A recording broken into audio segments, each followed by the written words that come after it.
Do you ever feel like you're not alone, even when the room is completely silent? For Maya, that feeling became a terrifying reality. This is the story of how she heard her own voice in the mirror. Maya had just moved into a new apartment, a quiet sanctuary she thought would bring her peace. She loved the silence, the feeling of having a space all to herself, but she soon learned that silence can also listen. It started subtly. Every night, like clockwork, around 2:47 a.m., the bathroom mirror would fog up, just a small, circular patch, right in the center. The strange part was, the air in the apartment was always cold and still.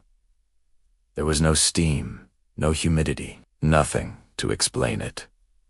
She'd wipe it away with the back of her hand, and for a split second, she'd see her reflection blink just a fraction of a second too late. The first few times it happened, she just laughed it off. Old building, old mirror, she'd tell herself, trying to rationalize the unease creeping into her mind. It was just her imagination, tired from the move, playing tricks on her. But the more she tried to ignore it, the stranger things became. The delayed blinks became more noticeable. Sometimes, her reflection's expression would linger just a moment longer than her own. A faint trace of a frown when she was trying to smile. A flicker of something unreadable in its eyes. One night, while brushing her teeth, she looked up and saw it. Her reflection was smiling back at her. A soft, gentle smile. It was her own smile, the one she saw in photos, the one her mother always said was her best feature. But she wasn't smiling. Her face was neutral, tired.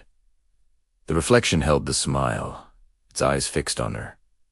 It felt dull, wrong, like seeing her own face learn an emotion it hadn't earned, a happiness she wasn't feeling. A cold dread washed over her. She quickly finished, turned off the light, and practically ran back to her bed, pulling the covers up to her chin. Sleep didn't come easily that night. From then on, Maya started leaving the bathroom light on when she went to bed. It was a small, childish comfort, but she hoped the bright, sterile light would keep the strangeness at bay. But it didn't. In fact, it made things worse. She'd wake up in the middle of the night to find the bathroom dark. The light had turned itself off. The first time, she assumed it was a faulty switch, old wiring, but it kept happening. And sometimes, she would walk into the bathroom in the morning to find the mirror already fogged, that same circular patch right in the center, as if something had just been breathing on it. From the other side, the air would be cold, and the faint, ghostly patch would slowly dissipate as she watched, her heart pounding in her chest. The feeling of being watched was constant now. She felt a presence in the apartment, a quiet observer that lived within the silvered glass of her bathroom mirror. She stopped looking at her reflection directly, catching only glimpses of herself out of the corner of her eye. She started showering with the curtain almost completely closed, leaving only a tiny gap to reach for her shampoo. The peace she had sought in her new home had been replaced by a suffocating, silent fear. She knew she wasn't just imagining it anymore. Peace was real, but how could she explain it to anyone? Who would believe her? Hey, I think my mirror is haunted by me. She'd sound crazy. Desperate for proof, for some tangible evidence that she wasn't losing her mind, she decided to use her phone. One night, before the familiar dread of 2:47 a.m. could set in, she propped her phone up on the bathroom counter, facing the mirror. She hit record, making sure the angle captured both her and her reflection. Then, she stood in the doorway, just out of frame, and waited. Her heart hammered against her ribs. The minutes ticked by, feeling like hours. Las 2:45, las 2:46 then, right on cue, 2:47. The mirror began to fog. She held her breath, watching the screen of her phone. In the recording, she could see her own still figure standing in front of the mirror, even though she was in the hallway. But the figure wasn't moving. The reflection, however, was slowly, unnervingly. The reflection tilted its head to the side, its eyes seeming to look directly into the phone's camera. Its lips parted, and it mouthed a single word. Her name.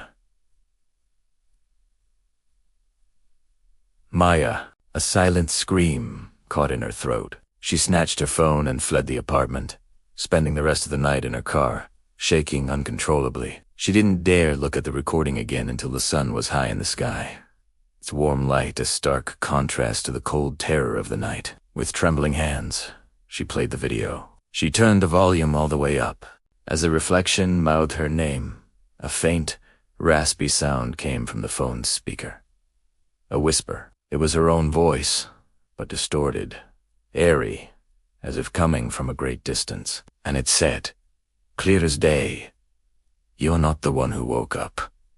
The words echoed in her mind, a horrifying revelation that shattered her reality. Who was she, then, if the person who woke up in her bed, who went to work, who was living her life, wasn't her? Who was the entity in the mirror? And where was the real Maya? That day, she didn't go to work. She couldn't.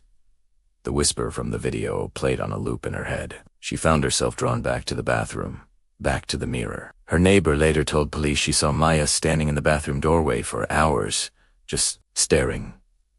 She wasn't crying or screaming. She was just standing there, with a faint, placid smile on her face, her eyes fixed on her own reflection. 3 days passed.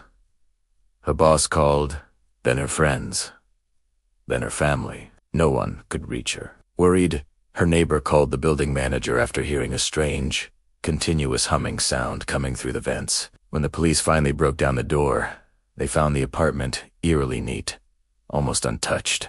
But the bathroom was a scene of quiet devastation. The mirror was cracked, a spiderweb of fractures spreading from the center, and Maya was gone. They searched the entire apartment, the entire building. There was no sign of a break-in, no sign of a struggle.